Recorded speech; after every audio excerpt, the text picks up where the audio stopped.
अगर आपके घर में भी एसी चलता है और कई घंटों तक लगातार एसी चलते रहता है तो सावधान हो जाइए, सतर्क हो जाइए, क्योंकि अगली खबर आपके काम की है। हो सकता है आपके घर का एसी बम की तरह फट जाए, आपकी जान ले सकता है, घर में आग लगा सकता है।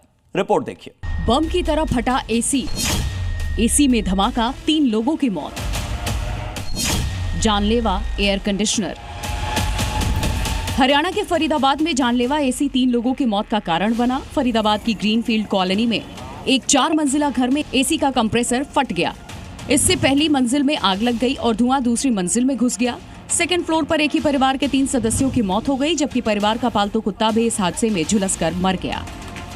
जानलेवा एसी से जहां माता पिता और उनकी बेटी की मौत हो गई, तो बड़े बेटे ने खिड़की से कूदकर अपनी जान बचाई।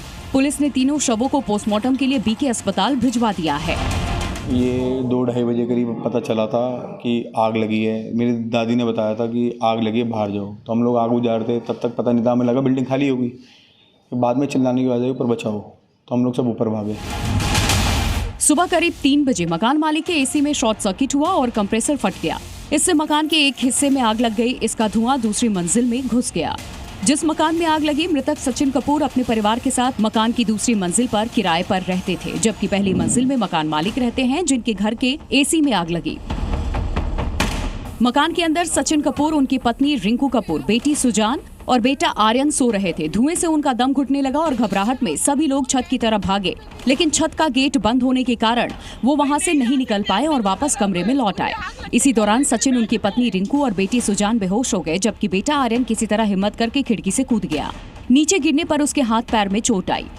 पड़ोसियों ने इसकी जानकारी फायर ब्रिगेड को दी। फायर ब्रिगेड की 2 गाड़ियां मौके पर पहुंची और आग पर काबू पाने में जुट गई। देखा तो एसी फट गई और एसी उनकी लड़की और बाप था, बेटा था, 4 लोग थे। तो बेटा तो कूद के भाग गया था, तो बेटी, माँ और बाप धुआं से उठ के मर गए। सुबह 4 बजे के आसपास इनका एसी फट गया। एसी का जो कंप्रेसर था वो फट गया, जिस कारण पूरी बिल्डिंग में धुआं हो गया। फिलहाल पुलिस मामले की गहनता से जांच कर रही है और फॉरेंसिक टीम को भी मौके पर बुलाया गया है। अधिकारियों ने लोगों से अपील की है कि इलेक्ट्रॉनिक उपकरणों का इस्तेमाल करते समय सतर्कता बरतें और खराबी के संकेत मिलने पर तुरंत उनकी मरम्मत कराएं।